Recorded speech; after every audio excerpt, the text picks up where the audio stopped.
En rentrant de voyage, ce n'est pas ma maison que j'ai retrouvée, mais ma vie, jetée sur la pelouse, avec une simple note « Désolé maman, il n'y a pas de place ». L'herbe était encore humide, et la fine bâche en plastique qui recouvrait mes meubles se constellait déjà de gouttes de rosée. Mon fauteuil en velours, celui que mon père m'avait offert, gisait là comme un animal blessé, abandonné aux éléments. Des cartons, sur lesquels le mot « fragile » était écrit de ma main, maintenant détrempé à la base, trahissaient la précipitation. Ma première pensée, des voleurs, un cambriolage violent. Mais la porte de la maison était intacte, silencieuse, fermée. L'air refusait d'entrer dans mes poumons. Un nœud glacial se forma dans ma gorge. C'est alors que j'ai vu l'enveloppe blanche, collée au bois de la porte avec un ruban adhésif bon marché. L'écriture était celle de mon fils, de mon Mathieu. Chaque lettre, un coup de poignard. Les mots étaient peu nombreux, directs, cruels, comme s'ils avaient été écrits pour clore une transaction et non pour briser la vie d'une mère. Il n'y a pas de place, pas pour moi, dans la maison qui était la mienne. Mon corps entier s'est mis à trembler, non pas de froid, mais d'une rage que je n'avais jamais ressentie, une fureur silencieuse qui me consumait de l'intérieur. J'ai levé le visage, mes yeux cherchant la fenêtre de mon ancienne chambre, l'endroit qui avait été mon refuge. Il y avait une ombre là-bas, une silhouette qui bougeait lentement. Quelqu'un m'observait, depuis ma fenêtre, depuis l'intérieur de ma vie. Le rideau a bougé d'1 centimètre et la lumière a révélé un visage. Ce n'était pas mon fils, ni ma belle-fille. C'était lui, Marc, le frère d'Élise, l'homme aux yeux de prédateur que j'avais prié de ne jamais recroiser sur mon chemin. Et il souriait. Un sourire qui signifiait qu'il n'était pas un simple visiteur. Il était le nouveau propriétaire de mon espace. Cette humiliation n'était que le début. Le retournement de situation de cette femme est quelque chose que vous n'allez pas croire. Pour ne pas manquer la fin surprenante, abonnez-vous maintenant et activez la cloche. Son sourire a scellé mon destin. À cet instant, je n'étais plus la maîtresse des lieux. J'étais l'intruse. J'ai vu dans les yeux de Marc le reflet de l'ambition d'Élise et de la lâcheté de mon Mathieu, la combinaison parfaite pour m'effacer. Je m'appelle Sophie Garnier. J'ai 60 ans et pendant plus de la moitié de ma vie, mon identité a été la mère de Mathieu. J'ai abandonné mon propre nom, mes rêves, ma carrière dans un cabinet d'avocat où j'étais respectée. Tout ça pour élever mon fils seul après le départ de Michel, mon mari. C'était un homme bon, discret, mais avec un regard qui voyait à travers les gens. Je crois que lui, mieux que personne, connaissait ma force, mais aussi ma capacité à me sacrifier jusqu'à ce qu'il ne reste plus rien de moi. Pour moi, sacrifice était synonyme d'amour. J'ai vendu ma bague de fiançailles, le seul bijou de valeur que je possédais, pour payer la dernière année de son école de commerce. Il ne l'a jamais su. J'ai prétendu l'avoir perdu en faisant le ménage. Quand il a épousé Élise, je leur ai offert l'étage de ma maison, la maison que Michel et moi avions achetée à la sueur de notre front, pour qu'ils puissent commencer leur vie sans le fardeau d'un loyer. Peu à peu, ils n'ont pas seulement occupé l'étage. Ils ont occupé ma vie. J'ai changé les meubles du salon parce qu'Élise les trouvait démodés. J'ai changé les épices de ma cuisine parce qu'elle disait que c'était trop rustique. J'ai mis en sourdine ma musique, mes feuilletons, mes habitudes. Je devenais un fantôme dans ma propre histoire, une gardienne silencieuse dont la seule fonction était de s'assurer que leur monde fonctionne sans accroc. Et j'ai accepté. J'ai fait tout cela pour maintenir la paix, pour voir mon fils heureux. Je pensais que c'était ça, être une bonne mère. Mais Michel savait. Sur son lit d'hôpital, le souffle court, il m'a pris la main et m'a fait une dernière demande. Sa voix n'était qu'un murmure, mais ses mots étaient comme de l'acier. « Sophie, j'ai mis quelque chose de côté pour toi. À la banque, un coffre en métal. Il m'a tendu une petite clé froide. Promets-moi, tu n'ouvriras ce coffre que si ta vie, ta sécurité est en danger. Un danger réel. Tu as compris ? J'ai promis, pensant que c'était le délire de la maladie. J'ai gardé cette clé pendant 20 ans, un secret silencieux entre moi et un fantôme. Je n'y ai jamais pensé. Je n'en ai jamais eu besoin. Jusqu'à aujourd'hui. Debout dans mon jardin, face à cet homme au sourire narquois, j'ai enfin compris ce que mon mari voulait dire. Cet homme à ma fenêtre n'était pas seulement un problème de place, il était le danger réel. Et, pour la première fois en 2 décennies, l'image de ce coffre en métal, froid et oublié dans une banque, m'est revenue à l'esprit. Je n'avais aucune idée de ce qu'il contenait. Mais soudain, j'ai su que c'était ma seule issue. La clé de ce coffre brûlait dans ma mémoire. Un fer rouge. Mais la vérité, je n'ai jamais voulu de pouvoir. Je n'ai jamais voulu de secrets, d'argent ou d'armes cachées. Mon désir, le grand rêve qui a nourri chacun de mes sacrifices, était si simple qu'il en était ridicule, si petit qu'il tenait dans le creux de ma main. Je voulais juste vieillir en paix, c'était tout. Le droit de me réveiller dans mon propre lit, dans ma propre chambre, et de sentir l'odeur du café que j'avais moi-même préparé dans ma cuisine. Le droit de m'asseoir dans mon fauteuil, celui en velours qui pourrissait maintenant sur la pelouse, et de lire un livre sans être interrompu ou jugé. Je rêvais du silence respectueux d'un foyer, pas du silence tendu de celui qui craint de déranger.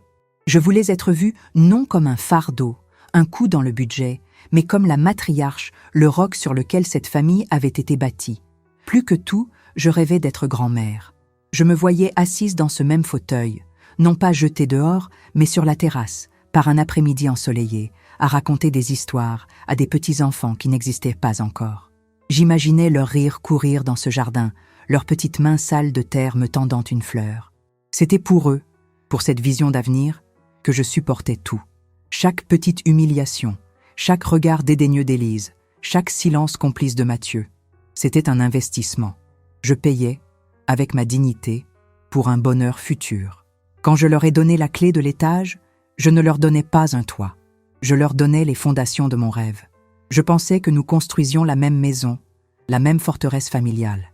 Des années auparavant, quand Mathieu a voulu lancer sa petite entreprise de design, j'ai utilisé l'héritage de mes parents, un argent que je gardais pour ma propre vieillesse, pour financer son projet. L'entreprise a fait faillite en 6 mois. Mathieu était anéanti. Élise, cependant, m'a regardé lors d'un dîner de famille et a dit, avec un sourire en coin, « Ta mère est une sainte, Mathieu. » Mais peut-être qu'elle ne comprend pas grand-chose aux affaires modernes.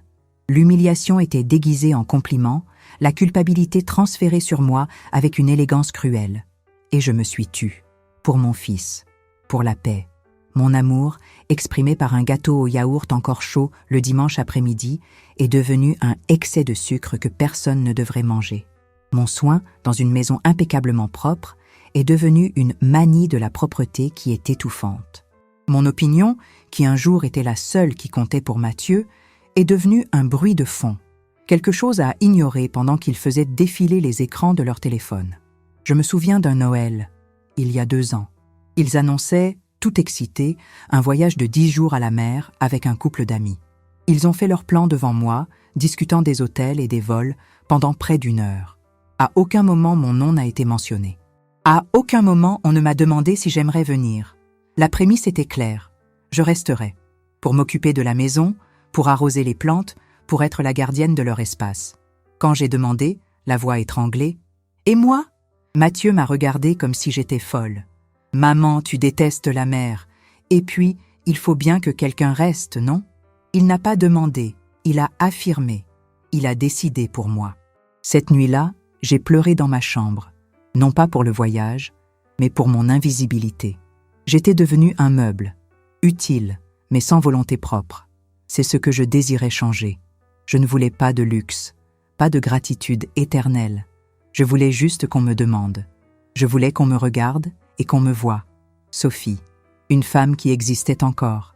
Et cet espoir, cette flamme fragile, c'est ce qui me tenait debout. Jusqu'à la conversation qui a tout changé, 1 semaine avant mon voyage. Élise est entrée dans la cuisine pendant que je faisais la vaisselle. Elle avait l'air décontractée, mais ses yeux étaient froids, calculateurs. Elle regardait son téléphone, sans me faire face. « Alors, Sophie, j'ai une nouvelle. Elle ne m'appelait jamais maman. Marc sort le mois prochain. Sa liberté conditionnelle a été acceptée. » Mon sang se glaça. Marc, le nom qui était un poison. J'ai essuyé mes mains sur mon tablier, le cœur battant à tout rompre. Je connaissais son casier judiciaire, les histoires de violence, la raison pour laquelle il avait été en prison. Élise a enfin levé les yeux de son téléphone. Ses yeux ont rencontré les miens, sans une once d'émotion. Il aura besoin d'un endroit où rester, un endroit sûr, en famille, pour se reconstruire. Elle a marqué une pause, laissant le poids des mots s'installer dans l'air. Je pensais qu'on pourrait en discuter.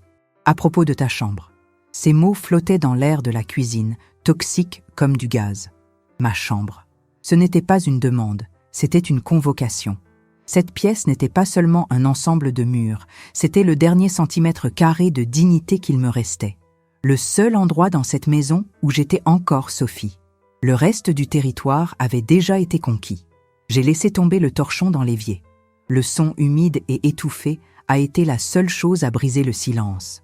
Je me suis tournée vers elle, et pour la première fois depuis des années, ma voix n'a pas tremblé. Elle est sortie basse, mais tranchante comme une lame. Non. Élise a haussé les sourcils, une actrice talentueuse sur la scène d'une farce. La surprise sur son visage était parfaitement jouée. Non, Sophie, je ne pense pas que tu aies compris. C'est mon frère. Il n'a nulle part où aller. C'est une question d'humanité. Tu préfères qu'il retourne à la rue, au crime? Ce serait de ta faute. Le chantage était son arme de prédilection. Elle l'utilisait toujours avec une précision chirurgicale. Elle n'attaquait pas mes actions, mais mon caractère. Elle plaçait le poids d'un choix impossible sur mes épaules et me regardait plier sous lui. « Ton frère est un homme dangereux, Élise. Sa place n'est pas ici, pas dans cette maison, pas près de moi, » ai-je répondu en gardant une posture ferme, même si une tempête se formait à l'intérieur. « Dangereux? Il a payé sa dette. La société doit donner une seconde chance, » a-t-elle rétorqué, la voix montant d'un ton, le masque de calme commençant à se fissurer. « Je pensais que tu te souciais de la famille, de notre famille, où ta compassion ne sert qu'à tes amis malades. » La pique, faisant référence à mon voyage pour m'occuper de mon amie, était lancée. Elle me disait, entre les lignes, que ma loyauté n'était pas au bon endroit. La clé a tourné dans la serrure à ce moment précis. Mathieu. Il est entré, fatigué du travail, sa mallette pendant à une main, et s'est arrêté sur le seuil de la cuisine, sentant la température glaciale de la pièce. Ses yeux ont glissé de moi à sa femme, comme un animal effrayé, flairant le danger. « Que se passe-t-il » a-t-il demandé. Élise s'est transformée. Le visage durci s'est adouci. La voix est devenue une complainte. Elle a couru vers lui, s'agrippant à son bras. « Mathieu, mon amour, j'essayais de parler à ta mère. À propos de Marc. Il a besoin de nous, et elle ne veut pas aider. J'ai vu mon fils vaciller. J'ai vu la bataille se livrer et se perdre dans ses yeux. Mathieu, ai-je dit, la voix maintenant suppliante. Tu connais l'histoire de cet homme, les choses qu'il a faites. Ton père n'aurait jamais permis à quelqu'un comme lui sous ce toit, pour sa mémoire, pour notre sécurité. Il ne me regardait pas. Ses yeux étaient fixés sur Élise, comme si elle était son or magnétique, sa seule source de lumière. Elle lui a murmuré quelque chose à l'oreille, des mots que je n'ai pas pu entendre, mais qui ont suffi à sceller mon destin. « Maman » a-t-il commencé, et l'hésitation dans sa voix était déjà une sentence. Élise a raison, c'est temporaire, c'est son frère, c'est la famille. On ne peut pas lui tourner le dos maintenant. S'il te plaît, essaie de comprendre. Tu peux prendre la chambre d'amis pendant un moment. Quel est le problème? Le problème, c'est qu'il me demandait ça sans me regarder dans les yeux.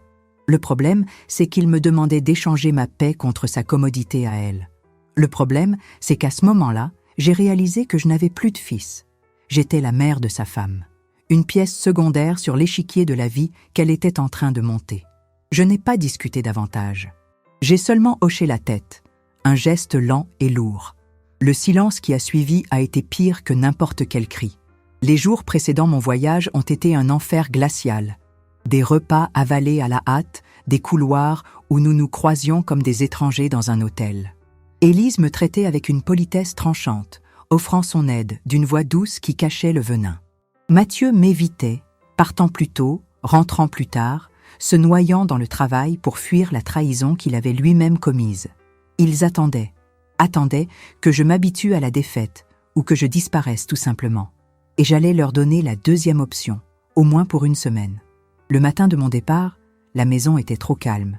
Ma petite valise à main était près de la porte. Mathieu était dans le salon, les yeux fixés sur l'écran de son téléphone. « Au revoir, mon fils. Prends soin de toi, » ai-je dit. « Bon voyage, » a-t-il murmuré sans lever le visage. Je me suis tournée vers l'escalier.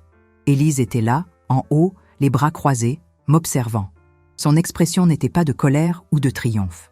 C'était pire. C'était celle d'un calme résolu, comme un général observant le champ de bataille avant l'assaut final. Nos regards se sont croisés à travers la pièce silencieuse. Faites un bon voyage, Sophie, a-t-elle dit, la voix douce comme de la soie. Reposez-vous bien. Elle a marqué une pause et un sourire presque imperceptible a courbé ses lèvres. Quand vous reviendrez, les choses ici, à la maison, seront réglées. Les mots d'Élise, prononcés quelques jours plus tôt, résonnaient dans ma tête alors que j'étais là, paralysée dans mon propre jardin. Quand vous reviendrez, les choses ici, à la maison, seront réglées. Réglées. Leur solution était mon anéantissement.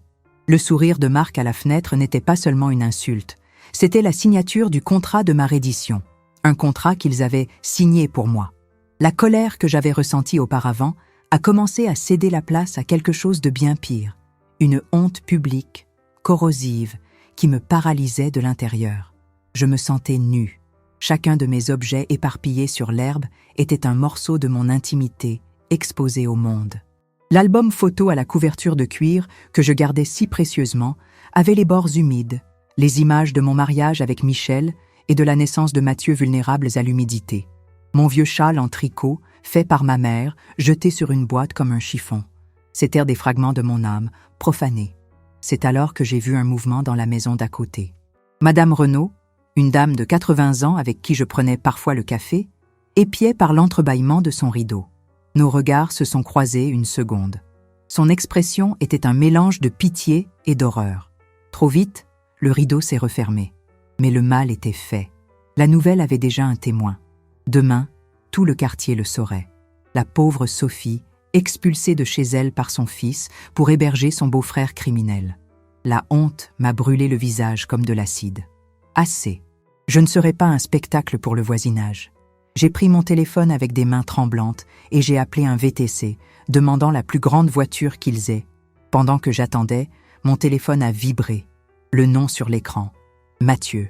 Mon doigt a hésité sur le bouton de rejet, mais une partie de moi, la partie masochiste qui était encore une mère, avait besoin d'entendre l'excuse boiteuse qu'il inventerait. « Maman, où es-tu » Sa voix semblait étouffée, coupable. « Élise m'a dit que tu étais arrivée, que tu avais vu. » Il ne pouvait même pas nommer ce qu'il avait fait. Je suis restée silencieuse. Un silence lourd, accusateur. « Maman, dis quelque chose. Ce n'est pas ce que tu crois. C'était une urgence, je te jure. » Marc est arrivé plus tôt que prévu, sans prévenir. Il n'avait nulle part où aller, il était à la rue. Qu'est-ce que tu voulais qu'on fasse ? On allait préparer la chambre d'amis pour toi cet après-midi. C'est juste pour quelques jours, je te le promets. Juste le temps que les choses se tassent. Se tassent ? Ma voix est sortie comme une éraflure, froide et dépourvue de toute émotion. Tu as jeté 40 ans de ma vie sur une pelouse humide, Mathieu. Il n'y a pas assez de poussière au monde pour couvrir ça. Je sais. Excuse-moi. Écoute, je peux te faire un virement, pour que tu ailles dans un bon hôtel quelques jours. Je vais régler ça, maman. J'ai juste besoin de temps. De l'argent. Il pensait pouvoir acheter mon silence, mon acceptation. Il pensait que ma dignité avait un prix. Ce fut l'humiliation finale. Je dois y aller, Mathieu. Ma voiture est arrivée, et j'ai raccroché. Je ne lui ai pas laissé la chance de répondre. C'était la première fois de ma vie que je prenais le contrôle d'une conversation avec lui. Le chauffeur, un homme aux cheveux blancs, m'a aidé à charger les cartons en silence. Son regard compatissant était presque insupportable. Je ne voulais pas de pitié, je voulais disparaître.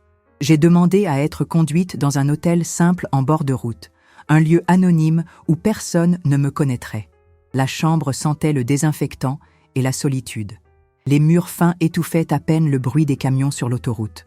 J'ai jeté mon sac sur le lit au couvre-lit usé et je me suis assise sur le bord, le corps lourd comme du plomb. Le choc passait, laissant place à une douleur profonde, physique, qui partait de la poitrine et irradiait dans tout mon corps. J'ai ouvert l'une des boîtes, celle qui contenait les albums. La première photo que j'ai vue était celle de Mathieu, à 5 ans, souriant à l'appareil, la bouche barbouillée de chocolat, serrée contre moi. Les larmes que j'avais retenues toute la journée sont enfin venues. Des pleurs silencieux, convulsifs, de quelqu'un qui a perdu non pas une maison, mais le centre même de son univers. Après un temps qui a semblé une éternité, les pleurs se sont taris. Il ne restait qu'un vide glacial. J'ai allumé la petite télévision de la chambre, juste pour combler le silence. Les images défilaient sur l'écran, floues, jusqu'à ce que je m'arrête sur une chaîne d'information locale. Le son était bas, un bourdonnement de fond. On parlait d'une série de cambriolages dans les beaux quartiers. Une femme âgée avait été agressée. Le journaliste parlait du suspect qui avait agi avec une extrême violence. La police a diffusé des images de vidéosurveillance qui pourraient aider à l'identification. Sur l'écran, une image granuleuse est apparue, en noir et blanc. Un homme avec une casquette, vu de profil, sortant d'une maison. Il s'est tourné un instant vers la caméra, juste assez pour que la lumière d'un lampadaire révèle ses traits. Mon corps s'est figé. L'air est resté bloqué dans mes poumons. Ce visage, ce sourire en coin. Je l'aurais reconnu en enfer. C'était Marc. Le journaliste a poursuivi. Le suspect est considéré comme dangereux et est probablement armé. Mon sang s'est transformé en glace. Je n'avais pas seulement été traité sans respect. Je n'avais pas seulement été humilié. J'avais été remplacé. J'avais été mise à la porte de ma maison, de ma sécurité, pour qu'un criminel violent et en fuite puisse s'y cacher. Le danger dont mon mari m'avait averti ne frappait pas à la porte. Il dormait dans mon lit. L'image de Marc à la télévision n'a pas disparu lorsque la chaîne est passée à la publicité. Elle est restée gravée sur ma rétine, brûlante, moqueuse. Le bruit des camions sur l'autoroute est devenu un bruit blanc, un bourdonnement lointain qui peinait à couvrir le son de mon propre sang pulsant à mes oreilles. La chambre d'hôtel, qui n'était auparavant que solitaire, était devenue un piège, un espace claustrophobe où l'air semblait trop lourd pour être respiré. Mon premier réflexe a été de prendre le téléphone et d'appeler la police, dénoncer, crier au monde qu'un criminel en fuite dormait dans mon lit, dans ma maison. Mais mon doigt s'est arrêté à quelques centimètres de l'écran. Si j'appelais, que se passerait-il? La police ferait irruption.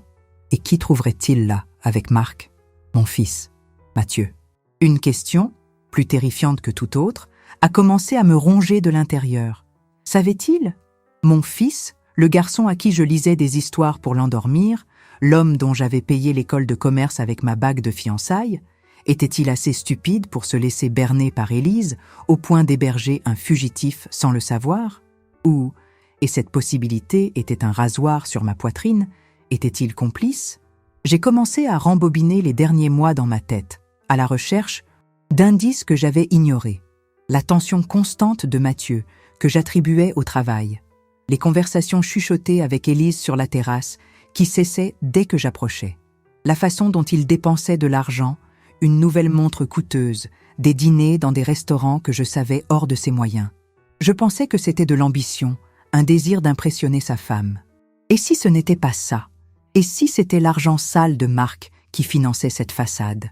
L'humiliation ressentie dans le jardin, la honte devant les voisins, tout cela est devenu petit, insignifiant, face à la terreur de cette nouvelle réalité. Ma douleur n'importait plus. Ce qui importait, c'était la vérité, aussi monstrueuse soit-elle. La trahison de mon fils n'était pas seulement émotionnelle, elle pourrait être criminelle. Élise. L'image d'elle en haut de l'escalier, avec ce sourire calme et victorieux, m'est revenue à l'esprit. Ce n'était pas le sourire d'une épouse désespérée, essayant d'aider son frère. C'était le sourire d'une joueuse qui venait de réaliser un coup de maître. Elle ne m'a pas chassé de la maison juste pour donner un toit à son frère. Elle m'a chassé pour transformer ma maison, mon sanctuaire, en une planque.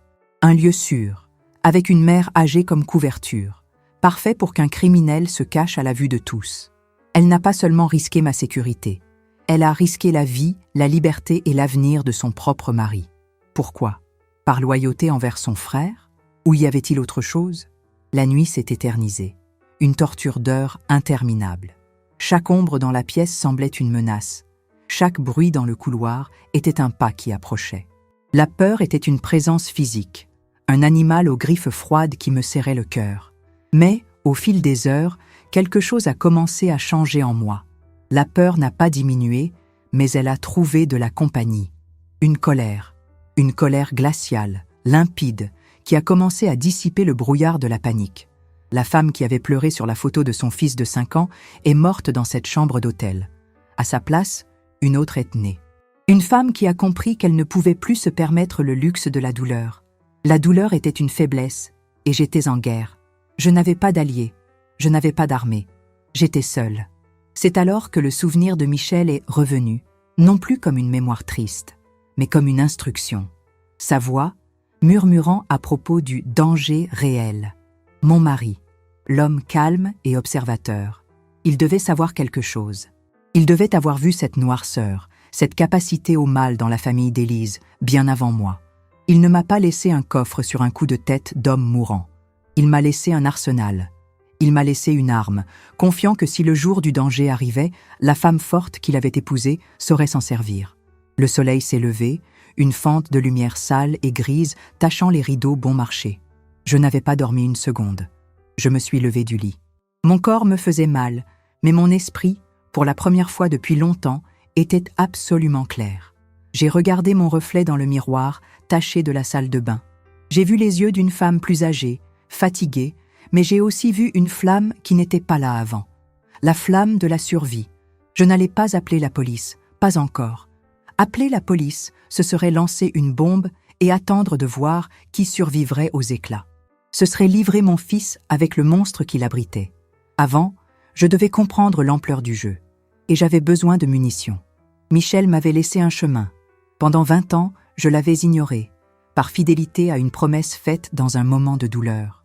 Aujourd'hui, j'allais briser cette promesse pour en honorer le véritable but. J'ai pris mon sac. À l'intérieur, au fond d'une poche secrète, mes doigts ont trouvé le métal froid de la petite clé. Le plan était tracé. Le premier pas serait fait dès l'ouverture de l'agence du centre-ville. Il pensait m'avoir jeté dans une impasse. Il ne savait pas qu'il venait de me pousser vers la seule porte qui comptait vraiment.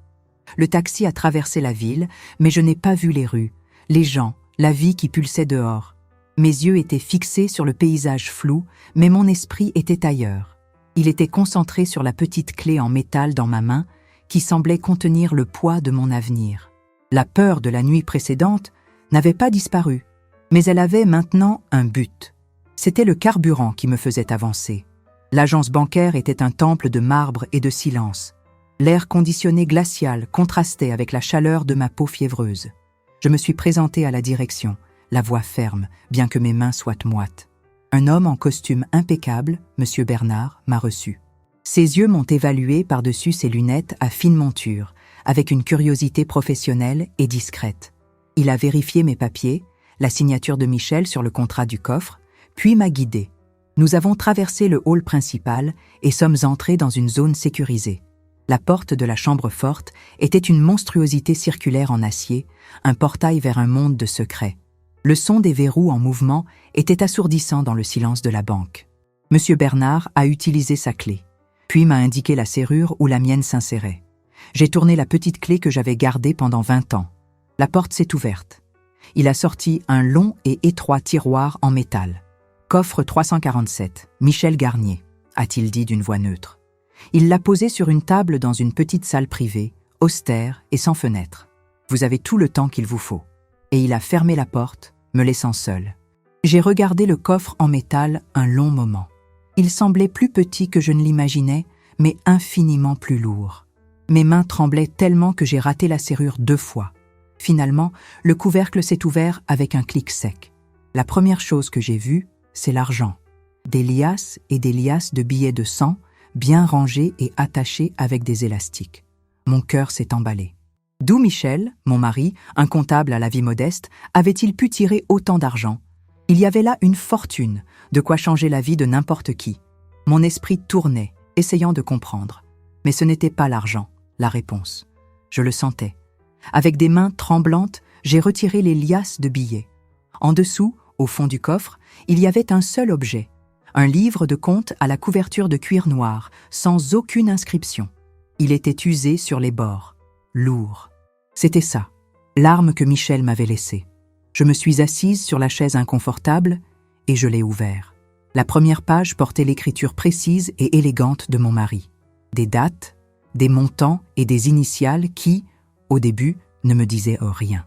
Entrée, PM, sortie, paiement SP, retrait, FG.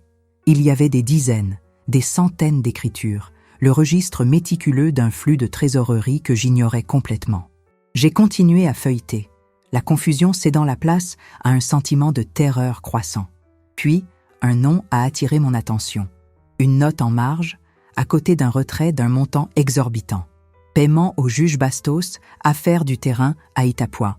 L'affaire du terrain. Je me souvenais vaguement des gros titres des journaux, des années auparavant. Un scandale de corruption impliquant un grand entrepreneur du bâtiment.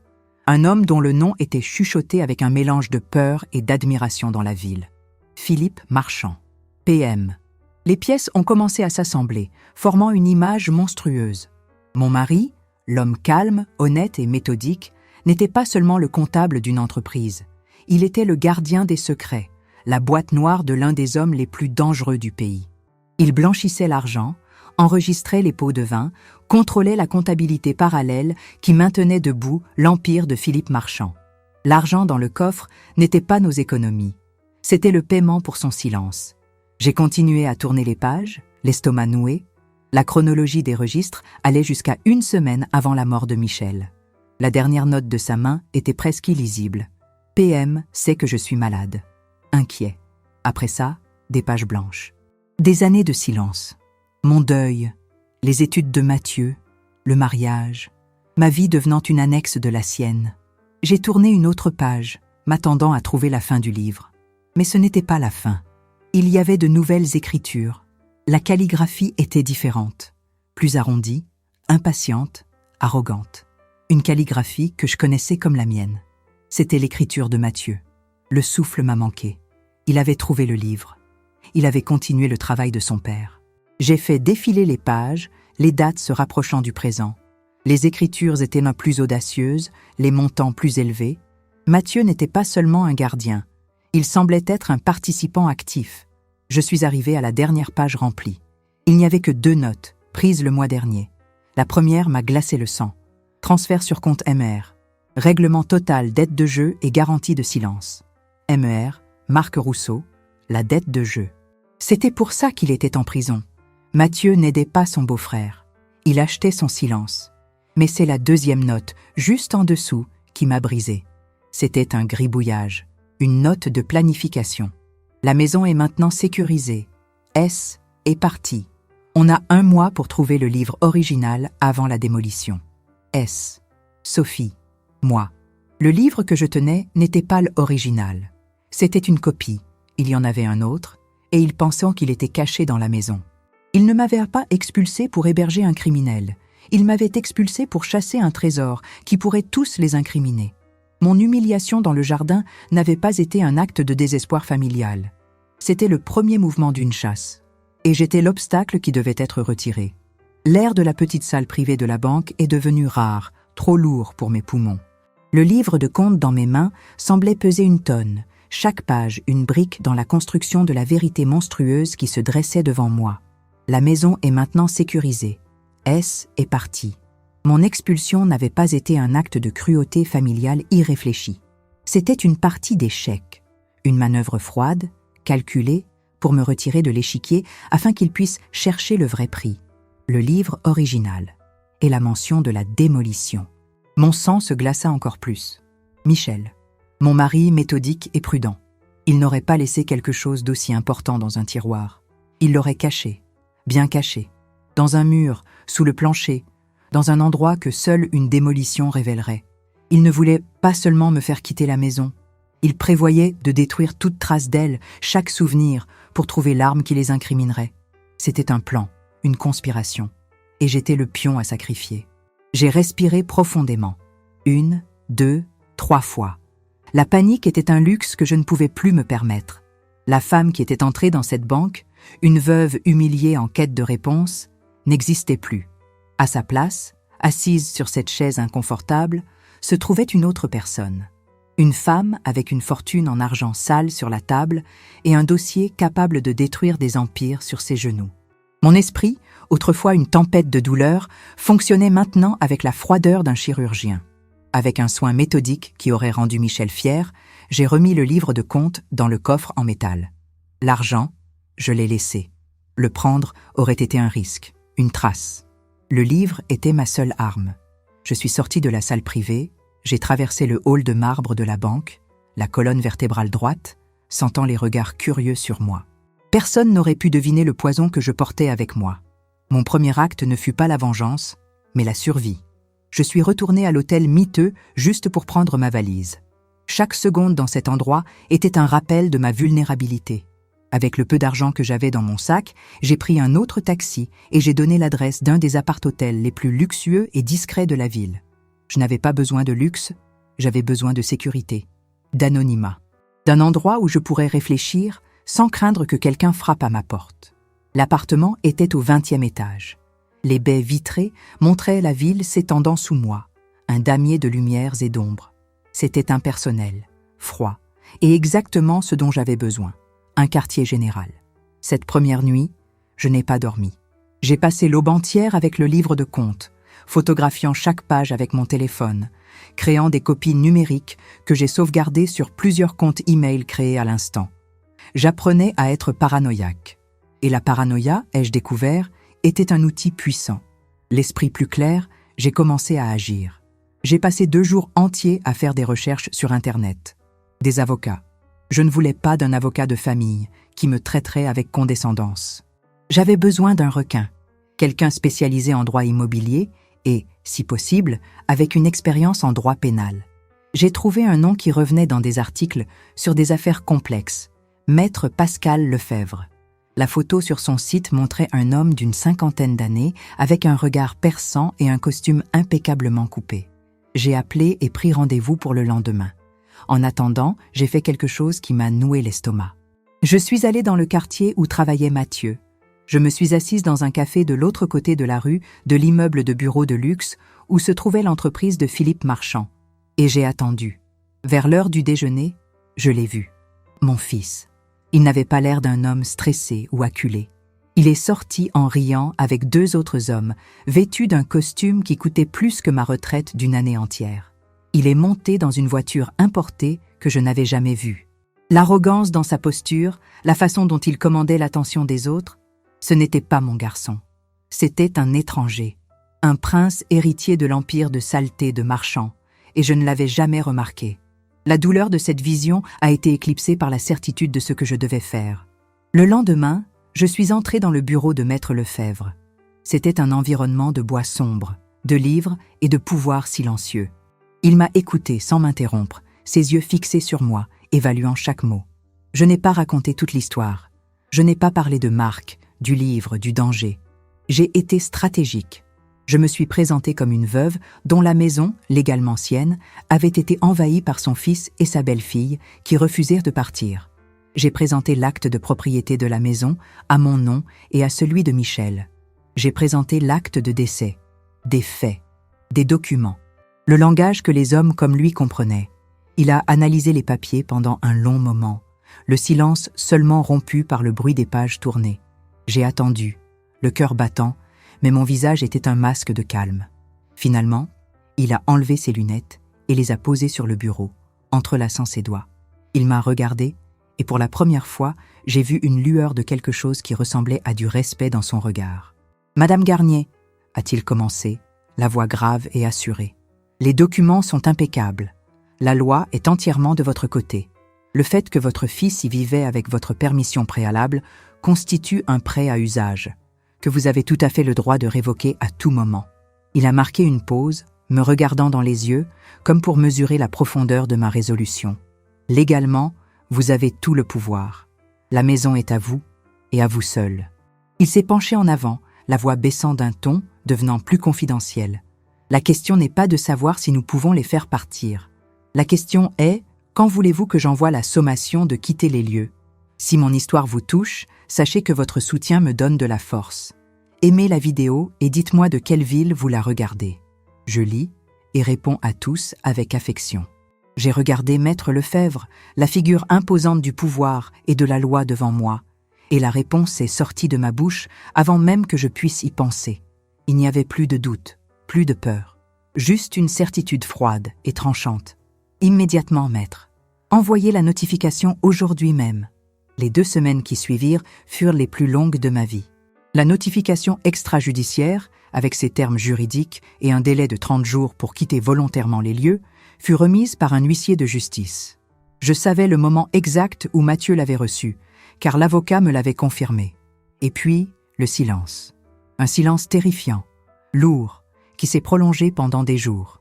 Je ne suis pas sortie de mon appartement forteresse. J'ai attendu. J'ai utilisé ce temps pour me préparer, pour relire les pages du livre de comptes, jusqu'à ce que chaque note, chaque nom, chaque crime soit gravé au fer rouge dans ma mémoire. Je ne me battais pas seulement pour une maison. Je me battais pour ma vie, pour la mémoire de mon mari et, peut-être, pour l'âme perdue de mon fils.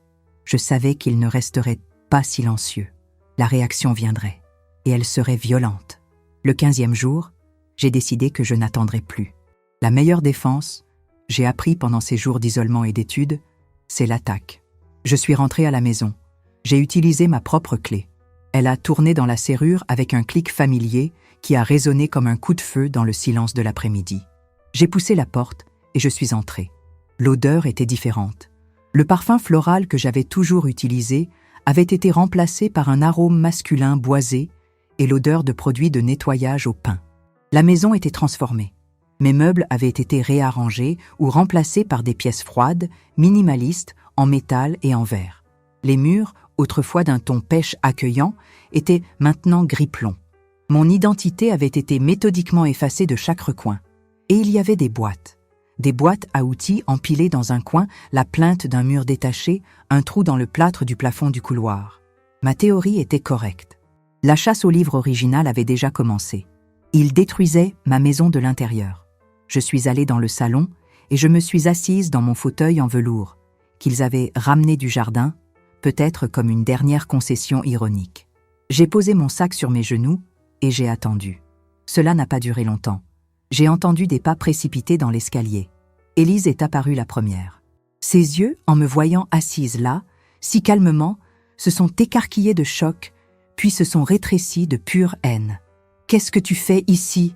a-t-elle sifflé, la voix venimeuse. « Comment oses-tu entrer chez nous ?»« Chez vous ?»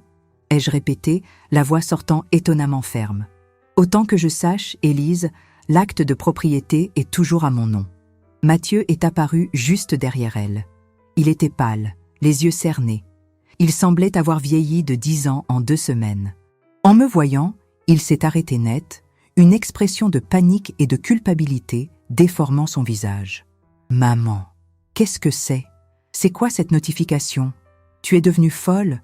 Nous expulser de notre propre maison ? Je ne vous expulse pas de votre maison, Mathieu. Je récupère la mienne, ai-je dit, sans détourner le regard du sien. Celle que vous avez transformée en planque. La mention du mot planque l'a touché. Il a reculé d'un pas. Mais Élise s'est avancée. Ingrate, après tout ce qu'on a fait pour toi, à te supporter pendant des années, c'est comme ça que tu nous remercies en nous jetant à la rue pour un caprice ? J'ai failli rire. Son audace était stupéfiante. C'est alors que j'ai entendu une 3e paire de pas, plus lourd, descendant l'escalier. Marc. Il est apparu sur le seuil du salon, plus grand et plus menaçant que dans mon souvenir. Il n'a pas semblé surpris de me voir. Il m'a juste regardé avec un mépris amusé. « Tiens, qui voilà ? La vieille a décidé de montrer les dents, a-t-il dit, la voix rauque, traînante. Il a marché lentement dans ma direction, s'arrêtant à quelques centimètres de mon fauteuil, envahissant mon espace personnel, me forçant à lever la tête pour le regarder. Une odeur de cigarette et quelque chose d'acide émanait de lui. « Écoute-moi bien, là, Sophie, tu ferais mieux de ravaler ta petite notification ridicule. Cette discussion est terminée. Si tu ne pars pas de ton plein gré, tu partiras de force. » La peur a parcouru ma colonne vertébrale, un frisson qui a menacé de me paralyser. Il était une présence physique, une promesse de violence. Mon cœur battait la chamade. C'était l'épreuve finale. L'ancienne Sophie se serait recroquevillée, aurait pleuré, aurait cédé. Mais l'ancienne Sophie était morte. Je l'ai fixée, mes yeux dans les siens, refusant de scier. Me menacer ne résoudra pas ton problème, Marc. Ça ne fera qu'en créer un plus grand pour ton associé. Le mot « associé » l'a fait hésiter. Il a jeté un regard à Mathieu, une fraction de seconde d'incertitude. C'était l'ouverture dont j'avais besoin. D'un geste assuré, j'ai ouvert mon sac. Ils observaient chacun de mes mouvements, s'attendant peut-être à une arme, un enregistreur. Mais ce que j'ai sorti n'était qu'une enveloppe Kraft. « Je crois que vous cherchiez ça », ai-je dit, la voix calme, presque conversationnelle. J'ai fait glisser le contenu de l'enveloppe sur la table basse en verre. Ce n'était pas le livre. C'étaient des copies, des impressions de haute qualité des pages les plus importantes. Le silence dans la pièce était total, seulement rompu par le bruit du papier glissant sur le verre. Élise a été la première à saisir une des feuilles. Ses yeux ont parcouru les lignes, les colonnes de chiffres. J'ai vu la couleur quitter son visage, la laissant d'une pâleur cadavérique. Mathieu a pris une autre page, ses mains tremblant si fort que le papier vibrait avec elle. Ils ont vu le nom de Philippe Marchand. Ils ont vu les paiements aux politiciens et aux juges. Ils ont vu la comptabilité de la corruption que Michel avait enregistrée pendant des années. Qu'est-ce que c'est ? A bégayé Mathieu, les yeux exorbités de terreur. C'est votre héritage familial, ai-je répondu froidement. Apparemment, le talent pour la comptabilité créative se transmet de père en fils. Finalement, j'ai fait glisser la dernière page sur la table, la plaçant juste devant Mathieu. La page avec son écriture, la page qui mentionnait le règlement de la dette de jeu de Marc, la page qui parlait de me chasser de la maison pour trouver le livre original. Il a regardé sa propre écriture comme si c'était celle d'un fantôme. Je me suis penché en avant et ma voix a été un murmure qui a fendu l'air comme un rasoir. L'expert en graphologie va adorer comparer ton écriture à celle de ton père, Mathieu. Mes mots sont restés en suspens dans la pièce comme la fumée d'un coup de feu fraîchement tiré. Silence. Un silence absolu, dense, où même la respiration semblait avoir été coupée. La couleur a déserté le visage de Mathieu, laissant derrière elle un masque de cire, pâle et en sueur. Ses yeux, autrefois pleins d'une rage lâche, étaient maintenant vides, vitreux, fixés sur ces feuilles de papier comme s'il y voyait sa propre condamnation à mort. Il a ouvert la bouche pour parler, mais aucun son n'est sorti.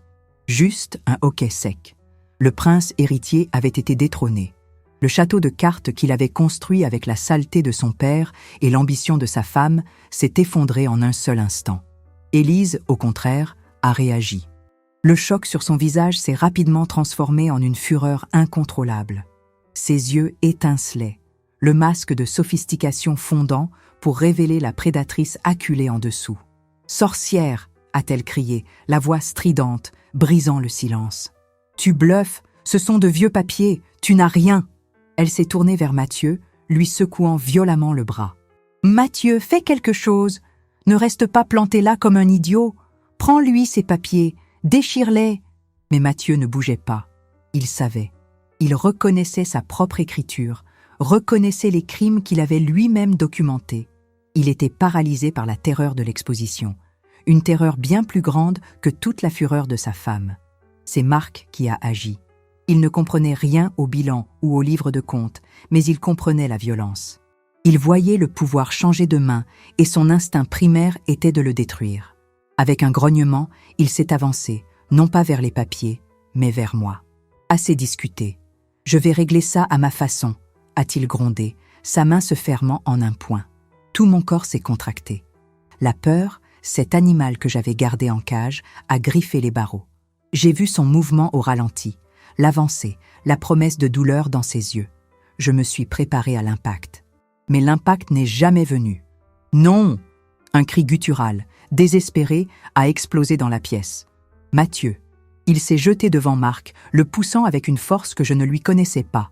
Les deux ont chancelé en arrière. « Ne la touche pas !» a crié Mathieu, le visage rouge, les yeux exorbités. Ce n'était pas un cri de protection filiale. C'était le cri d'un homme essayant de se sauver lui-même. C'était de la panique pure. « Tu ne comprends pas, espèce d'animal. C'est fini.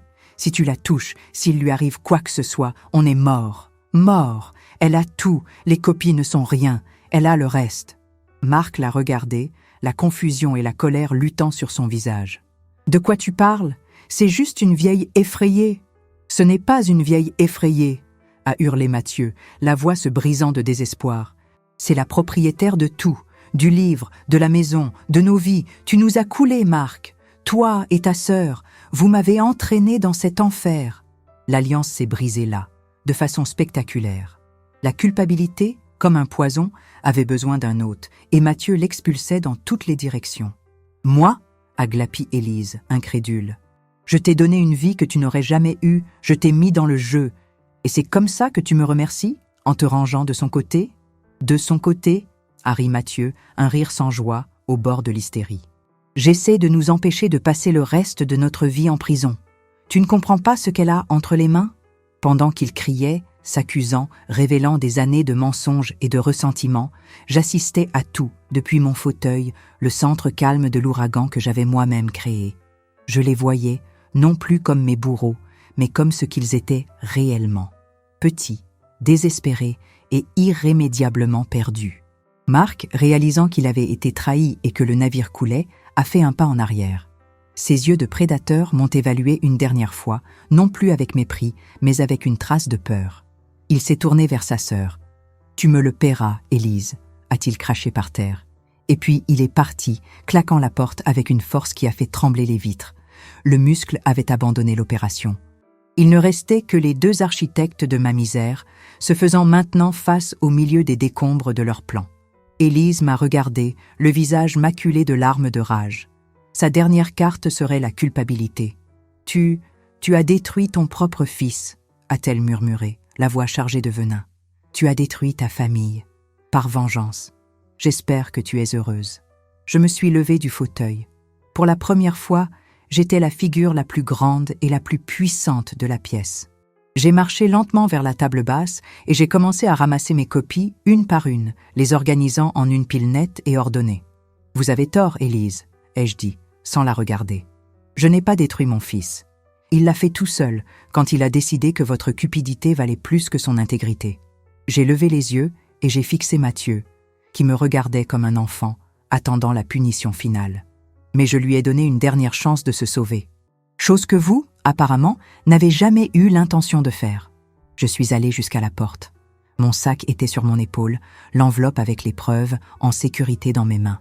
Je me suis arrêtée sur le seuil, mais je ne me suis pas retournée. « Je veux cette maison vide dans 24 heures, ai-je dit, la voix résonnant dans la pièce silencieuse et dévastée. Je veux toutes vos affaires dehors. Ce que vous ferez de vos vies, de vos crimes, de Philippe Marchand, ce n'est plus mon problème. » J'ai marqué une pause, laissant le poids de mon ultimatum s'installer. Mon problème, vous le réglez avant demain midi. Et puis, je suis sortie, refermant la porte derrière moi sans un bruit. Dans le rétroviseur de la voiture, en m'éloignant, j'ai vu la maison. Ma maison. Les lumières étaient encore allumées, exposant les deux silhouettes immobiles dans le salon, comme des statues dans un musée de rêves brisés. Dans ce silence assourdissant que j'ai laissé derrière moi, enfin, après tant d'années, j'ai été entendue. La première lumière du matin a teinté le ciel de Paris de nuances de gris et de rose, peignant les toits d'une beauté froide et lointaine. J'observais tout depuis mon appartement du 20e étage, une tasse de café chaud entre les mains. Le silence ici était différent du silence oppressant de mon ancienne maison. Là-bas, le silence était absence, un vide où le respect aurait dû se trouver. Ici, le silence était présence. Il était mien. Il m'appartenait. Mon corps était épuisé, comme si j'avais mené une bataille physique pendant des jours. Mais mon esprit, pour la première fois depuis des décennies, était en paix. Une paix étrange, mélancolique, mais indéniablement solide. Beaucoup qualifieraient ce que j'ai fait de vengeance. Peut-être en partie l'était-ce. Mais, en observant la ville s'éveiller, j'ai compris que c'était quelque chose de plus profond. La vengeance est une émotion chaude, un incendie qui consume tout, y compris soi-même. Ce que j'ai ressenti, ce qui m'a animé, était froid. C'était la logique implacable de la justice. Il ne s'agissait pas de les faire souffrir. Il s'agissait d'arrêter ma propre souffrance. Il s'agissait de rééquilibrer une balance qui avait été déséquilibrée pendant 30 ans. J'ai passé toute ma vie à croire que l'amour d'une mère était synonyme de sacrifice. Qu'être une bonne mère signifiait disparaître pour que mon fils puisse briller. Je suis devenue une marche pour qu'il monte, un mur pour amortir ses chutes, un compte en banque pour couvrir ses erreurs. Et en échange, je ne demandais rien. Je pensais que l'amour inconditionnel, c'était ça, un don infini, sans rien attendre en retour. Quelle idiote j'ai été! L'amour sans respect est un abus. Le don sans reconnaissance est de l'exploitation. Et l'amour que j'ai donné à Mathieu, l'amour qui lui a permis de devenir l'homme faible et manipulable qu'il était, n'était peut-être pas de l'amour. C'était une faille, ma faille. Je l'ai tellement aimé que je l'ai empêché de grandir, que je lui ai appris qu'il y aurait toujours un matelas pour amortir ses pires choix. Élise n'a fait que construire son château de mensonges sur les fondations de sable que j'avais moi-même créées. Mes pensées se sont tournées vers Michel. Pendant des années, J'ai gardé le souvenir de lui comme celui d'un homme bon, mais peut-être un peu passif, qui m'avait laissé seul affronter le monde. Maintenant, je voyais la vérité. Il n'était pas passif. C'était un stratège. Il vivait dans un monde de loups, le monde de Philippe Marchand. Et il a survécu, nous protégeant tous les deux avec son intelligence et son silence. Il a vu la noirceur que moi, aveuglé par mon amour maternel, je refusais de voir. Il a vu la graine de la cupidité chez Mathieu, la froideur calculatrice chez Élise. Le coffre en métal n'était pas un acte de méfiance, c'était son dernier acte de protection. Il ne m'a pas laissé de l'argent sale, il m'a laissé une police d'assurance. Un gilet pare-balles pour le jour où le monde qu'il tenait à distance forcerait enfin ma porte. Et, de cet endroit silencieux où il se trouve maintenant, j'ai murmuré un « merci ». Enfin, je l'avais compris. Je n'ai ressenti aucune joie face à la ruine de mon fils. J'ai ressenti une profonde tristesse pour le garçon qu'il aurait pu être. Mais je n'ai pas ressenti de culpabilité.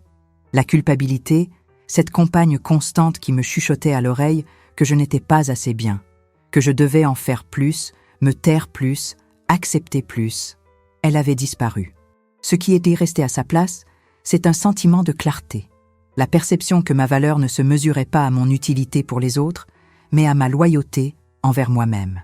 La sonnerie de mon téléphone sur le comptoir en marbre m'a surprise, brisant le silence de ma réflexion. Le numéro était inconnu, d'une autre région. Ma première réaction, celle de l'ancienne Sophie, a été d'ignorer, de ne pas répondre, d'éviter l'inconnu. Mais je n'étais plus elle. D'une main ferme, j'ai répondu à l'appel. « Allô ?» Il y a eu une pause à l'autre bout du fil, le son d'une respiration lourde. Puis, une voix d'homme, grave et un peu rauque, comme celle de quelqu'un qui a fumé pendant de nombreuses années, a parlé. « Madame Sophie Garnier ? La veuve de Michel Garnier ? » ?»« Oui. »« Qui est à l'appareil ?» ai-je demandé, le corps soudain en alerte. « Je m'appelle Luc, » a dit l'homme. « J'étais un grand ami et un associé de votre mari. J'ai entendu parler de vos récents problèmes. Je crois que vous avez enfin trouvé l'assurance qu'il a laissée. » Mon cœur s'est arrêté une seconde. Comment pouvait-il savoir ? Sa voix a continué, calme et chargée d'un sens que je ne comprenais pas encore. Et je pense qu'il est temps que nous parlions de la manière de l'utiliser vraiment. La voix de Luc à l'autre bout du fil était le son d'un monde que je ne connaissais pas, mais que Michel, mon mari, avait parcouru en silence toute sa vie. À ce moment-là, j'avais le choix.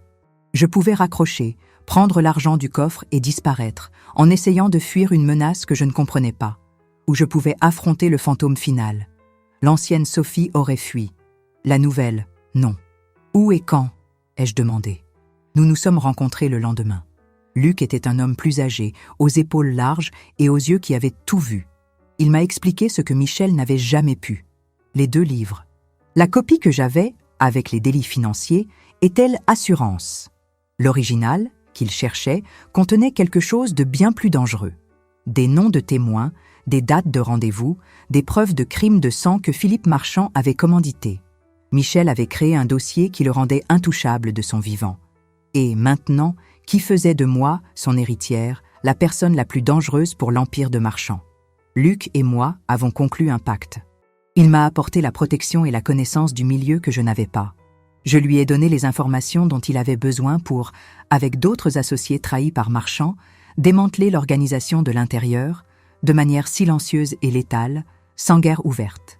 Dans les mois qui ont suivi, leur monde s'est effondré. Mathieu et Élise ont vidé la maison dans les 24 heures que j'avais fixées. La peur était un moteur plus efficace que n'importe quelle décision de justice. Sans mon soutien et avec la pression de l'échec, leur mariage a implosé dans une pluie d'accusations mutuelles. Élise, sans le statut et l'argent de son mari, a pris ce qu'elle pouvait et a disparu. J'ai entendu dire qu'elle était retournée chez ses parents, en province, la reine déchue retournant dans son fief oublié.